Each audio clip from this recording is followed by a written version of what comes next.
सुरभि माथुर हैं जयपुर से। कह रही हैं मैं इंसल्ट को लेकर बहुत सेंसिटिव हूँ। कहीं मेरी इंसल्ट हो जाती है तो बहुत दिनों तक कचोटती है। इंसल्ट करने वाले को माफ़ नहीं कर पाती, ये मुझे अच्छा नहीं लगता।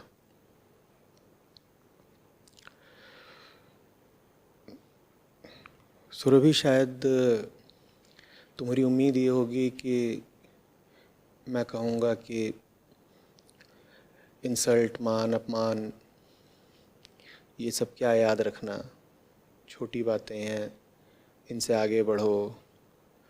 और जो होशियार, वाइज, आध्यात्मिक, स्पिरिचुअल मन होता है वो मान अपमान वगैरह का ज़्यादा ख्याल करता ही नहीं। नहीं, मैं तुमसे ऐसा कुछ भी नहीं कहूँगा। जब तक तुम ऐसे नहीं हो गए कि तुम्हारे लिए मान या अपमान बिल्कुल ही ओछी, इर्रेलेवेंट, अप्रासंगिक बातें हो जाएं, तब तक अपमान निस्संदेह कचोटना चाहिए। कौन हैं जिन्हें अपमान न लगे तो भी कोई बात नहीं, या तो हो कोई बिल्कुल मुक्त, कृष्ण जैसा, बुद्ध जैसा, वो अपमान के पार हैं। हालांकि जो सहज प्रतिक्रिया होती है वो भी देते हैं। या फिर कौन होते हैं ऐसे जिन्हें अपमान नहीं लगता? पत्थर और पशु। एक पत्थर को तुम कितनी भी लाते मारते रहो, उसको कुछ बुरा नहीं लगना, उसके आत्मसम्मान पर आँच नहीं आ जानी है। इसी तरीके से जानवरों को भी तुम लात मार दो, पत्थर मार दो, वो शरीर की रक्षा के लिए तुमसे थोड़ी देर के लिए दूर हो जाते हैं। उनको बुरा लगता भी है तो इसलिए कि उनके शरीर पर चोट आ गई, पर उनके भीतर ऐसी गौरव की कोई भावना नहीं होती, उनके भीतर कोई ऐसी चेतना ही नहीं होती अपने प्रति कि उस पर चोट आए। चोट आती भी है तो उनके शरीर पर आती है, चेतना पर नहीं आती। तुम उसको दोबारा, पशु को रोटी दिखा दो, वो लौट करके तुम्हारे पास आ जाएगा। वो ये नहीं कहेगा कि तुमने थोड़ी देर पहले मुझे अपशब्द कहे थे या गंदी नज़र से देखा था, तो इसलिए मैं तुम्हारे पास अब दोबारा लौट कर नहीं आऊँगा। तो अपमान के प्रति बिल्कुल ही निरपेक्ष हो जाने का अधिकार, मैंने कहा, या तो कृष्णों बुद्धों को है या पशुओं पत्थरों को है।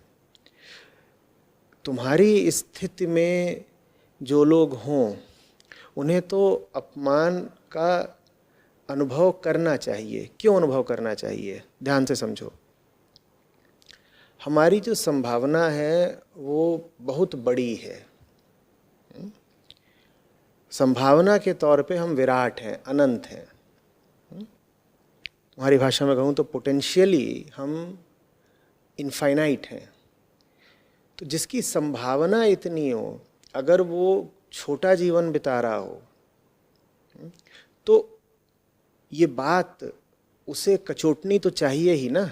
ये बात अपने आप में अपमान है। कोई आकर के तुमको कड़वे बोल, गंदे बोल न भी बोले तो भी जिंदगी ही तुम्हारा अपमान, तुम्हारी इंसल्ट कर रही है ना। अगर तुम अपनी जिंदगी को उस स्तर पर नहीं जी रही जिस स्तर पर जीने की तुम अधिकारी हो, जिस स्तर पर जीने की तुम्हारी ऊंची से ऊंची संभावना है, ये बात अपने आप में ही अपमान की है। कोई चाहे तुमसे आकर के ये कहे चाहे ना कहे। तो देखो, अपमान के मौके तो हमारे लिए वरदान भी हो सकते हैं। अपमान हमारा दोस्त भी हो सकता है अगर वो हमें हमारी ज़िंदगी के यथार्थ से परिचित कराता है। आप एक छोटा जीवन जी रहे हो और कोई ऐसी घटना घटी या किसी ने ऐसा कुछ कह दिया, कर दिया, जिसकी वजह से आपने अपमानित अनुभव करा, तो ये मौका तो खुद को देखकर, बात को समझकर बेहतर बनने का भी हो सकता है ना। जो आपका अपमान कर रहा है वो आपका दोस्त ही हो गया, या वो स्थिति जिसमें आपका अपमान हुआ है वो स्थिति आपके लिए लाभप्रद हो गई। तो अगर किसी स्थिति में आपका अपमान हुआ, बात बुरी लग रही है, तो वजह खोजो ना। पूछो अपने आप से कि मैं क्यों इतनी छोटी या अशक्त, दुर्बल हूँ, ताकत बिना हूँ कि कोई आकर के मुझे मेरी नज़रों में ही नीचा अनुभव करा गया। जैसे ही वजह दिखाई पड़े कि ये वजह थी, कमज़ोरी मेरे भीतर थी, खोट मेरी थी, जिसकी वजह से दूसरे को मौका मिल गया कुछ ऐसा कर देने का, कह देने का कि मैं अपमानित अनुभव करूं, तो तुरंत अपनी खोट को हटाओ। अपनी खोट को हटाओ ही नहीं, मुस्कुरा करके उस व्यक्ति का या उस स्थिति का शुक्रिया भी अदा करो कि तुम आते ही नहीं तो मुझे पता ही नहीं चलता कि मैं भीतर से इतनी कमज़ोर हूँ, मैं अपने भीतर इस तरह की बीमारी या अशक्तता छुपाए बैठी हूँ। और एक बार पता चल गया, एक बार अपमान हो गया, फिर कमर कस लो कि दोबारा नहीं होने देना है। जिस चीज़ को लेकर के एक बार सर झुकाना पड़ा, खरी खोटी सुननी पड़ी, वो चीज़ अपने साथ दोबारा होने नहीं देनी है। और वजह ज़रूर होगी, बिना वजह तुम्हें किसी की बात कचोटेगी नहीं। ये बात अच्छे से समझ लो सुरभि। ऐसा नहीं है कि दूसरे ने इतना तीखा बाण मार दिया कि तुमको चुभ गया ना, तुम्हारे ही भीतर कहीं कोई खोट थी जिसके कारण दूसरे की बात इतनी बुरी लगी। अगर तुम जानते ही हो कि दूसरा जो बात कह रहा है वो बिल्कुल व्यर्थ है, झूठी है, बेमतलब है, तो तुम्हें उसकी बात चुभेगी ही नहीं। किसी की बात अगर तुम्हें चुभ गई है तो उस बात में कहीं कुछ ना कुछ सच्चाई ज़रूर है। और अगर दूसरा तुम्हें सच्ची बात बोल रहा है, भले ही कड़वे तरीके से, तो तुम उसकी बात की सच्चाई का इस्तेमाल करो ना। तुम कहो कि अच्छा हुआ मुझे पता चल गया, अच्छा हुआ तूने आके मेरे सामने आईना रख दिया, और आईना भी तूने वहाँ रखा जहाँ मेरी हस्ती में गंदगी थी, कमज़ोरी थी, ठीक वो चीज़ तूने मुझे प्रदर्शित कर दी।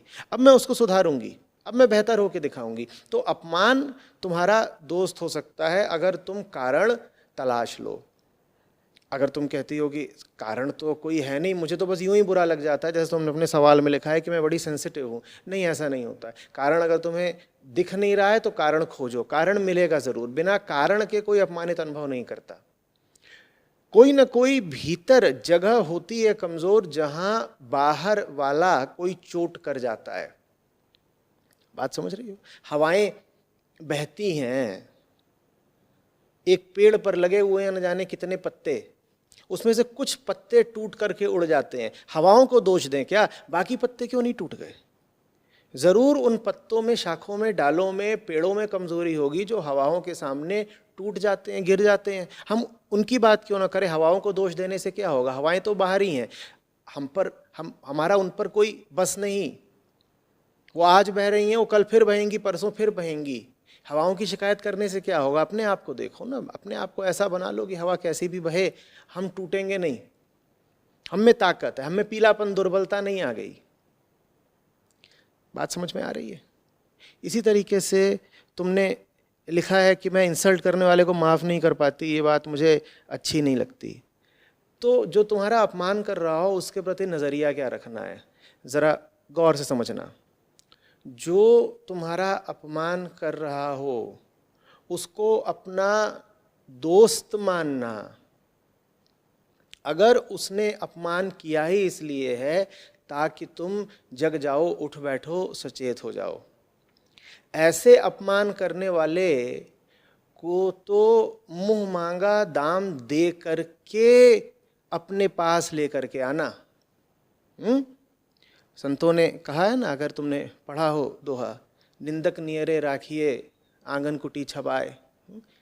ऐसे निंदक को तो अपने पास ले आओ जो तुम्हारे दोष निकाल ही इसलिए रहा है ताकि तुम बेहतर हो सको। वो दोष इसलिए नहीं निकाल रहा कि तुम्हें दुख देने में उसे खुशी मिलती है, वो तुम्हारे दोष इसलिए निकाल रहा है ताकि वो तुम्हारी गंदगी हटवा सके, तुम्हें निर्मल कर सके, तुम्हें बढ़िया बेहतर कर सके। ज़िंदगी में जो तुम्हारी ऊंची संभावना है तुम्हें उसके काबिल बना सके। तो ऐसा कोई व्यक्ति अगर तुम्हारी आलोचना करता है या अपमान भी कर देता है तो उसको आदर ही देना, उसको अपना दोस्त ही मानना। दूसरी श्रेणी के अपमान करने वाले वो होते हैं जो तुम्हारा अपमान कर रहे हैं तुम्हें चोट देने के लिए, इनके प्रति क्या नज़रिया होना चाहिए सुरभि? इनको माफ़ कर देना चाहिए, इनके प्रति उदासीन हो जाना चाहिए, इनको ना अच्छा मानना चाहिए ना बुरा मानना चाहिए। कारण बताए देता हूँ। इनको बुरा इसलिए नहीं मान सकते क्योंकि इन्होंने जो कुछ भी किया उससे हो तो तुम्हारा फ़ायदा ही गया। इन्होंने तुम्हारी खोट प्रदर्शित कर दी ना, ये बात तुम्हारे फ़ायदे की हो गई, तो इनको बुरा कैसे मान ले? लेकिन इनकी नीयत तुम्हें चोट पहुंचाने की थी, ये तुम्हारी भलाई तुम्हारी बेहतरी नहीं चाहते थे, ये चाहते ये थे कि तुम्हें दुख लगे, तो तुम इनको अच्छा भी नहीं मान सकती। तो कुल मिलाकर के इनको कुछ भी मत मानो, इनके प्रति बस उदासीन हो जाओ। तुम इनसे कहो कि तूने अपनी ओर से तो कोशिश यही की थी कि मुझे बुरा लग जाए, चोट लग जाए, लेकिन फिर भी तूने जो किया उससे हो तो मेरा फायदा ही गया, तो मैं तुझे बुरा नहीं कहूंगी, मैं तेरे प्रति कोई द्वेष या बदले की भावना नहीं रखूंगी। जा, छोड़ दिया तुझे, तेरे बारे में मुझे कुछ सोचना ही नहीं, कुल मिला जुला करके तुझसे तो मेरा लाभ ही हो गया।